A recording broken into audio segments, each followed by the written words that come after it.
Go ahead and make some fresh whipping cream. So I've got some delicious cream here, heavy whipping cream. I'm gonna give this a good shake.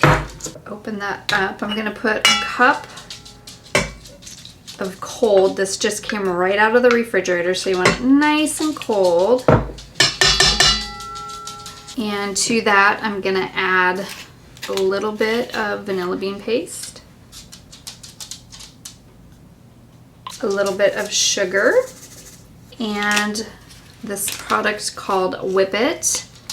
This will help stabilize the whipped cream and make it so that it doesn't go runny. And then I'm just gonna whip this.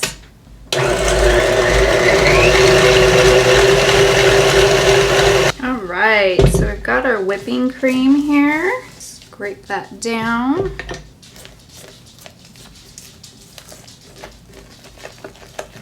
Looks nice. Whipping cream. Delicious.